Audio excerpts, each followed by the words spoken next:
Hello, everybody, and welcome to Every Movie Ever. I'm your host, Eric, and this is the show where we're reviewing every movie ever made, starting today with Taxi Driver. Now, this is the movie, you might have missed it when it came out. It came out pretty recently. This is the one where a young Judd Hirsch is an escape driver, and he wears this windbreaker with a scorpion on the back of it.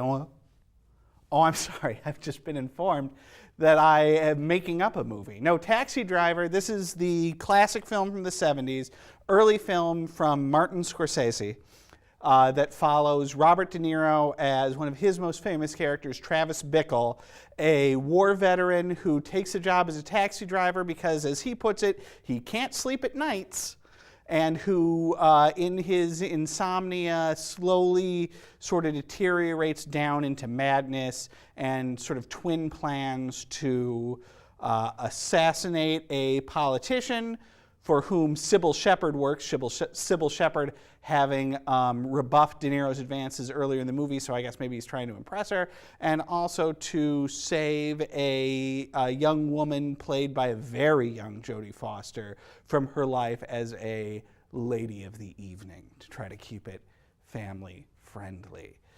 This is very early Scorsese stuff. If you're only familiar with Scorsese through his more recent pictures, his glossier fare, this is a much grittier, sort of street indie feeling movie. And if you're only familiar with the De Niro as he exists today, where he's sort of a caricature of himself, then you're also unprepared for this really brava performance wherein Robert De Niro really embodies a character and really becomes this sort of,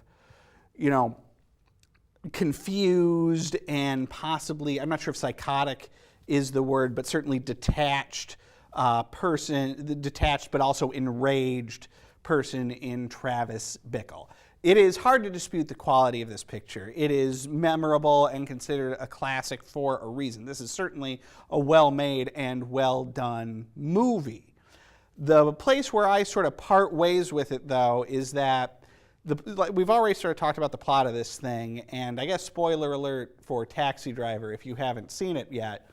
We do build up to that assassination attempt that is quickly foiled, and so Bickle ends up putting his rage or his animus or whatever toward now deciding to kill Harvey Keitel's pimp character to save Jodie Foster from him, which he does in a huge shootout where he ends up killing 3 or 4 guys and takes a couple of bullets himself. The movie, then the media within the movie, the press, ends up seeing his actions as sort of Bronson-esque and heroic and really lionizes Bickle. And there's even a scene at the end where Sybil Shepherd gets into Bickle's cab and talks about how maybe she had misjudged him. Now, the movie does end on a note wherein it seems to suggest that Bickle is a ticking time bomb, and even though the world now views him as a hero, that he is still primed to go off. However, the movie sort of goes so hard toward that lionization of Bickle's character, toward viewing him as a hero, that the movie does seem at times to be endorsing Bickle's view. It becomes sort of overly sympathetic, and that's something I, as a viewer, had a hard time dealing with. Still, Taxi Driver is a quality picture. It's maybe not necessarily for me, but it's definitely for someone. Taxi Driver, 3.5 stars.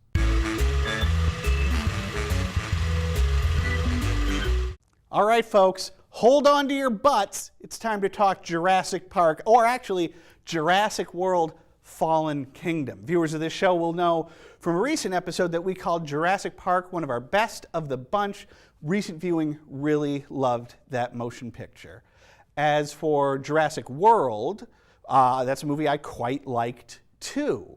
It's not, it's not to the same quality of Jurassic Park, but as sequels go, it was a fairly dumb and enjoyable time at the movies. So I was hoping for more of the same with Jurassic World Fallen Kingdom, and I'm here to tell you that the movie is okay, I guess. It's very in line with other Jurassic Park sequels, with your with your Lost World, with your Jurassic Park 3. It's okay. It's fine. I don't think it was terrible. It's definitely a movie that needs more time in the oven. It doesn't feel particularly well thought out in any particular way. In this one, our heroes from the first one are back, and that is Bryce Dallas Howard as the former head of the park. You might remember in Jurassic World, which the great hook about Jurassic World was they followed sort of the Jaws 3 formula of let's just have the open park, and now stuff goes wrong in the park. Well, Bryce Dallas Howard was the head of the park, and she was very businesslike and, was a little so-so on the animals, right? Well, now she is all about the animals and is trying to spearhead like sort of a public campaign to save the dinosaurs from Isla Nublar, the Jurassic Park island, which is about to be volcanoed. Chris Pratt is also back. In Jurassic World, Chris Pratt had been the dinosaur trainer who had great love for the dinosaurs. Well, in this movie, he is back, and he doesn't care as much about the dinosaurs. He's kind of all right with letting them get volcanoed. So already we have this weird dynamic where Bryce and Chris Pratt have sort of switched sides in the argument, which is, pretty unusual. Regardless, the movie gets going. They go to the island to save it from being volcanoed. They go to save some dinosaurs from being volcanoed. They go with a paramilitary group. And because this is a Jurassic Park movie, and you wish somebody had told our heroes, the paramilitary group, they're evil. They're there to take the dinosaurs back to an evil auction to auction them off to the highest bidder. Sort of an interesting idea, but the execution is fairly lacking here. We do get some good baddies in the case of Buffalo Bill himself. He's here as the evil paramilitary guy, and you also get Toby Jones as an unnecessarily evil and greedy auctioneer. The movie is also oddly cruel at times. Now this is a complaint I'd seen levied against Jurassic World, and I didn't quite see it. Here I definitely see it. In particular, in the volcano sequence, there's a really terrific, probably the best part of the movie, is the escape from the island as our heroes are trying to outrun the volcano and dinosaurs are trying to escape all around them. It's kind of like that scene from the original Jurassic Park where the kind of ostrichy dinosaurs are trying to run away from the T-Rex, and Sam Neill and the kids are trying to run ahead of the ostrichy dinosaurs. Well, here it's all of the dinosaurs trying to escape the volcano. The problem is when our heroes escape the island, they look back, and on the shore of the island is all of our friend dinosaurs, and they're gonna die from lava, to the point where they make this weird choice of even having the Brontosaurus, the very first dinosaur you see in Jurassic Park, standing at the docks wailing as the ash and the smoke engulf him. Oddly cruel. Add to that the cast, who we've got a couple actors here who are generally very charming. Their charm is kind of entirely put on hold. Their characters were somewhat underbaked in Jurassic World, but they made up for it with their charisma. Here they seem to have left the charisma at home. Outside of the couple of villains that we mentioned earlier, the only one who's bringing anything to this is Daniela Pineda, an actress who you most likely have never heard of. She's playing a scientist who she gets to have the wonder of seeing dinosaurs moment in this movie. And she is pretty charming. I had enjoyed her in the TBS show The Detour, and I enjoyed her here again. Otherwise, though, Jurassic World Fallen Kingdom, it's 2 hours of dinosaurs running around, some of which are pretty goofy. It's watchable, it's just not up to the standard. 3 stars.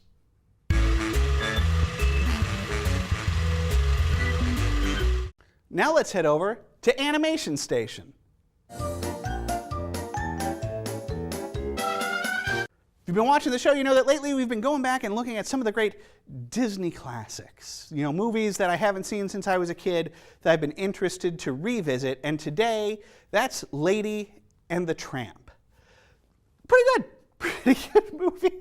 It's a Disney classic for sure. This is, of course, the sort of the romantic comedy, the standard romantic comedy formula of characters from different sides of the track meeting, learning to understand each other, falling in love. One is a high society dog.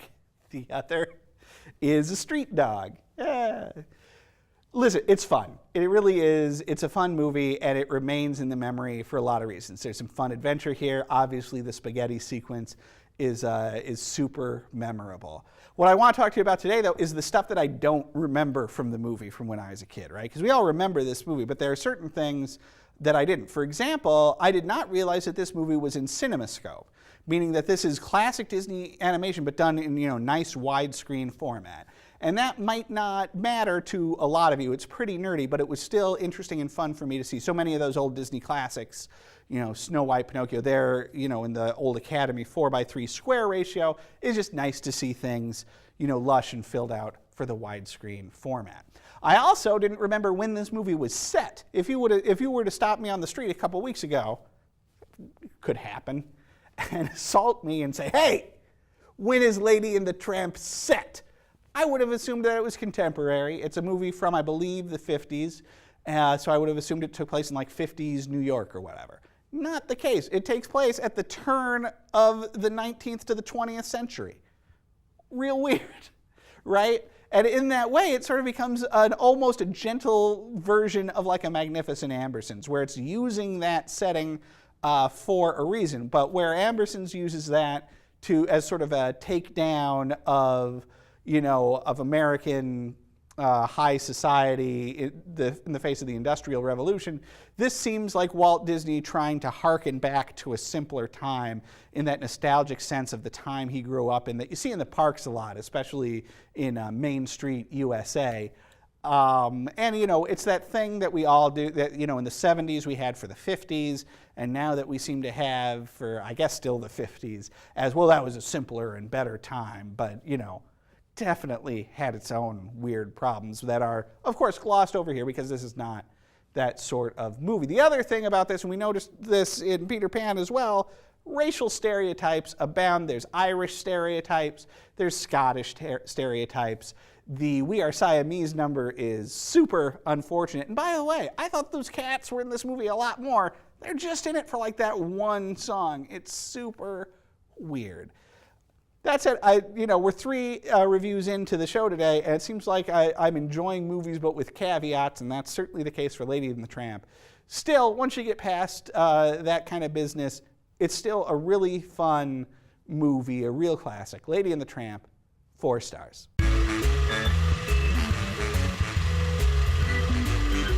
Now it's time for Calling All Horror Hounds. This week, Horror Hounds, I'm super excited to talk to you about Happy Death Day. It's been a pretty good time for horror movies lately, and I'm really happy to put Happy Death Day on that list.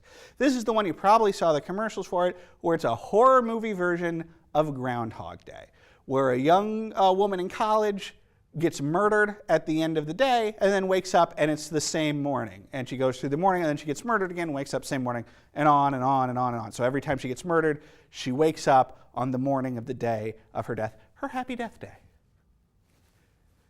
Solidly entertaining. Really enjoyed this movie. I mean, certainly the premise is warmed over. I mean, the elevator pitch is right there on the face of it. It's horror Groundhog Day.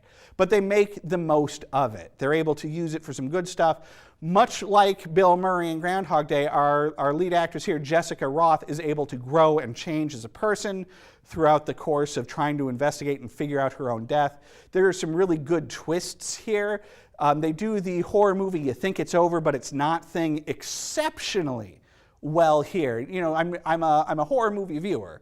I am used to Jason coming back to life all of a sudden at the end, even though you think he's dead, to get in one more stab, right? And here it happened, that kind of a thing happened without my expecting it, which I enjoyed a lot. It's a really fun movie. There's not really a lot more that you can say about it. It is maybe not especially deep, and again, it's making use of a premise that we've seen before, but it's doing it very well. So much so that they're going to recycle that premise again for Happy Death Day 2U next year, and I'll be there to see it. I really enjoyed this. Happy Death Day, 3.5 stars.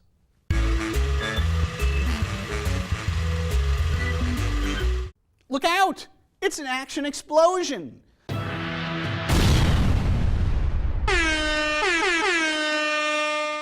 On this week's Action Explosion, I want to talk to you about Rampage.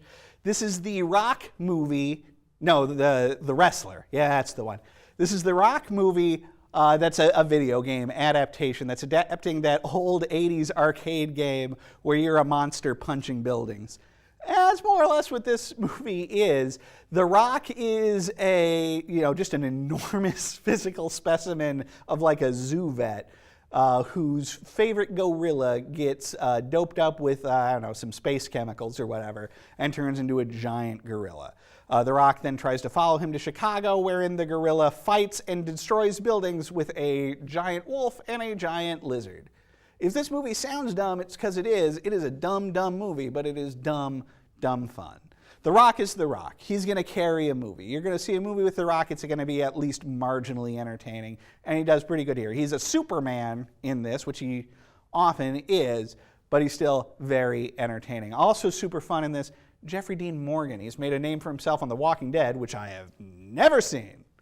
But I know who Jeffrey Dean Morgan is. I know him from The Good Wife.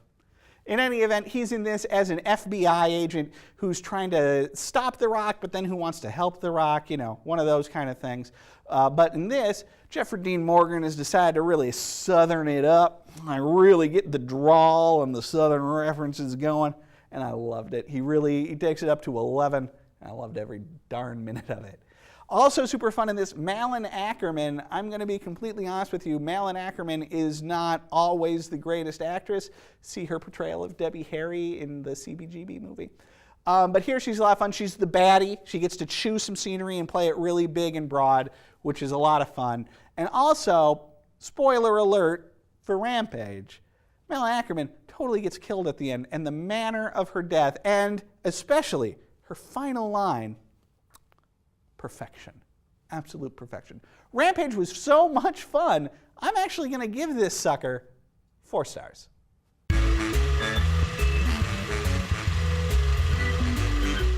Let's head over to Docurama. Today on Docurama, let's talk about capturing the Friedmans. If you're like me, and I know I am, you've been watching a lot of true crime stuff thanks to the Netflix and shows like Making a Murderer or The Keepers or The Jinx over on HBO. And you want more. It's like Dateline's not good enough anymore. Dateline's not going deep enough, right? But you need your fix. And I found my fix recently in a little bit older documentary called Capturing the Friedmans. This one, I don't want to get too deep into the details because it's a little seedy, and again, it's a family program. But it's a father and his son, and the rest of the family is there too, but specifically we're talking about the father and the son who were running like a youth after-school computer class, and they were doing things to the children that were bad. And we're going to leave it at that because, again, family program. And then you follow the case through the children coming forward, through the court case, et cetera, et cetera. And it's a pretty good and pretty involving movie. But, as has been the case with a lot of the movies I've been talking about today, there is a caveat. Now, this is one of those documentaries that wants to play with the idea of you can't know what you don't know. That wants to play with the idea of, well, some of these witness statements aren't credible, and how can you ever know a thing, and so forth and so on. And it becomes, at a certain point, I would argue, too sympathetic with the lead characters of the Friedmans, which felt very strange to me because by the end it is so clear that these guys are guilty. So clear. That, that the sympathy that the movie extends to them feels a bit misplaced, or at least too much.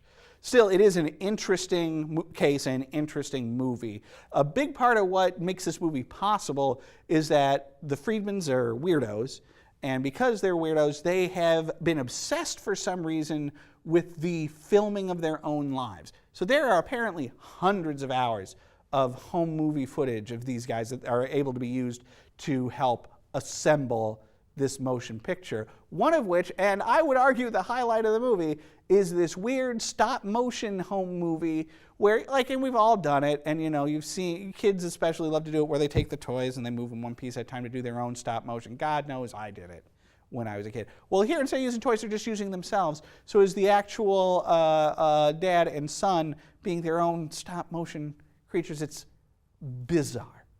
Capturing the Friedmans, 3.5 stars.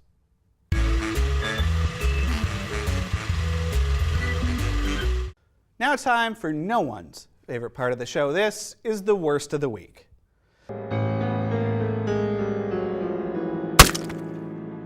This week's worst of the week comes to us courtesy of a local Minnesota flea market. Yes, I flea market a lot.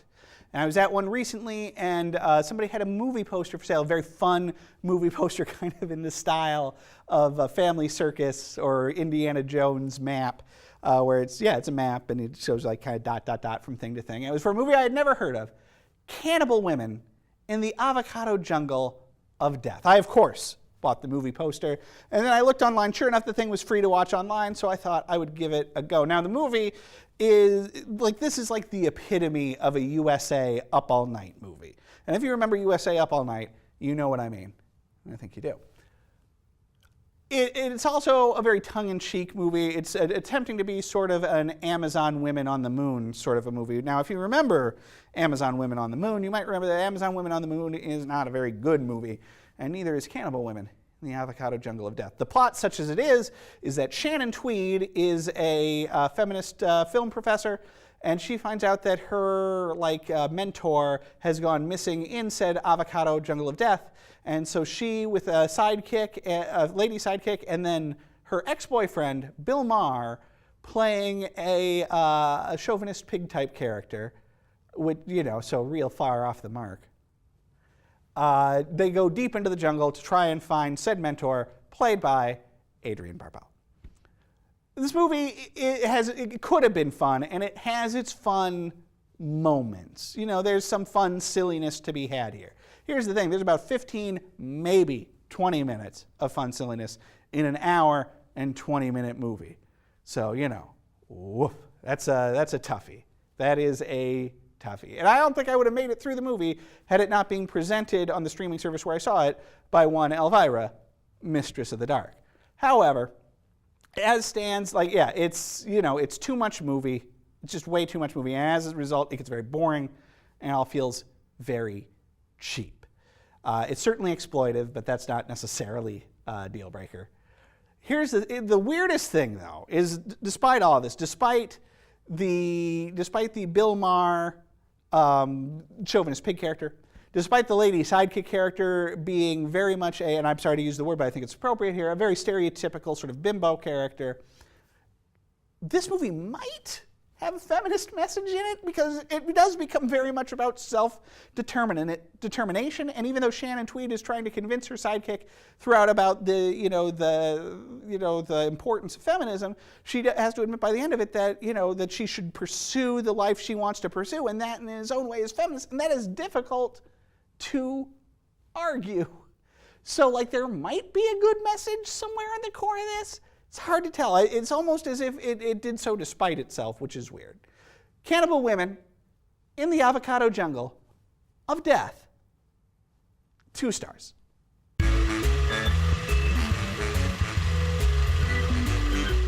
Now, best of the bunch.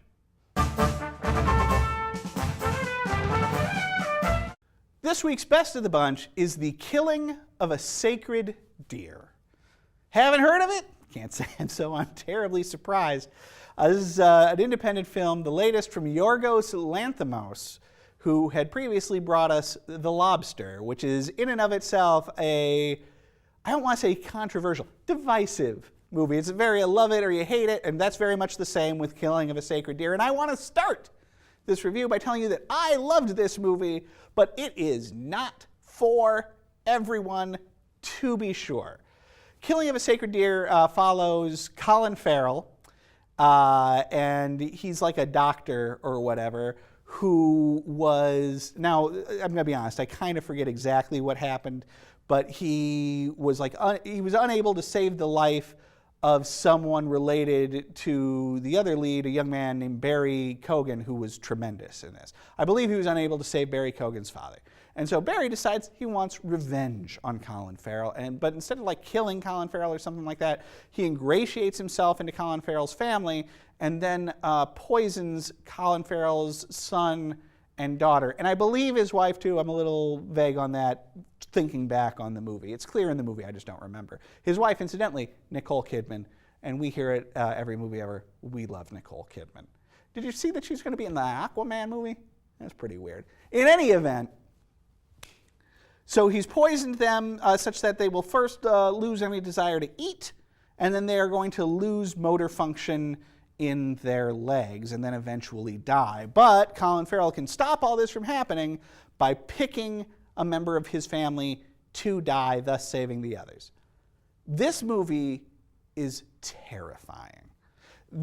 I watch a lot of horror movies with big monsters and killers and things like this. This might have been the most unsettling movie I've seen all year, both because the scenes of the children crawling across the floor, dragging their legs behind them, are truly disturbing.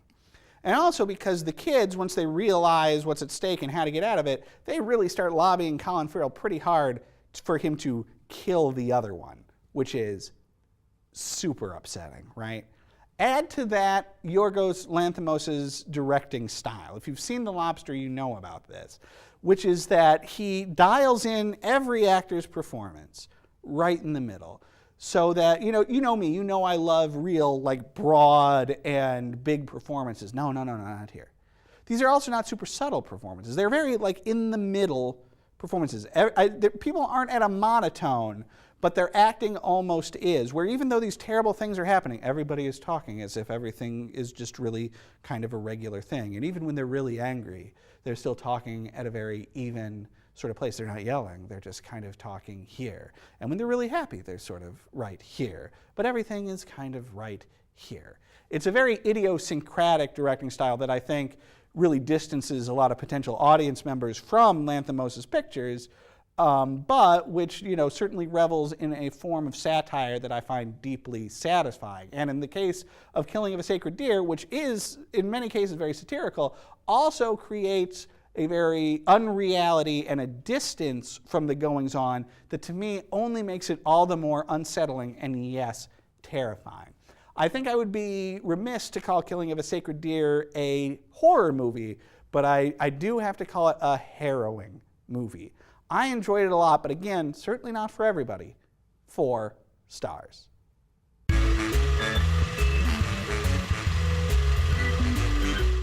Now, thank you very much for watching Every Movie Ever. Before we go today, I want to give a shout out to our line producer, Ryan Frenju. He's been with us now for a full year. As we tape this is the anniversary of getting to work with Ryan, and I gotta tell you, I have enjoyed every minute of working with Ryan. I'd be remiss not to also thank the rest of our crew, to thank Ben and Gavin and Brett and Joe. They have also all been tremendous. But as this is Ryan's anniversary, a very special and a very wholehearted shout out to him.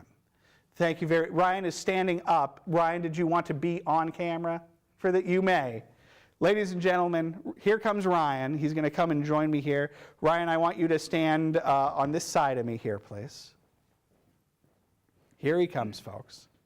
Here he comes. Ryan, thank you very much for all of your hard work. Mm-hmm.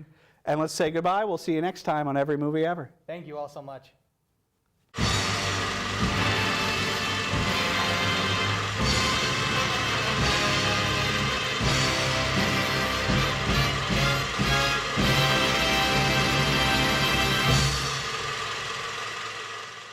And don't forget to visit our website, northmetrotv.com/everymovieever. There, you can watch reviews of every movie we've ever covered here on the show, as well as complete episodes. That's northmetrotv.com/everymovieever.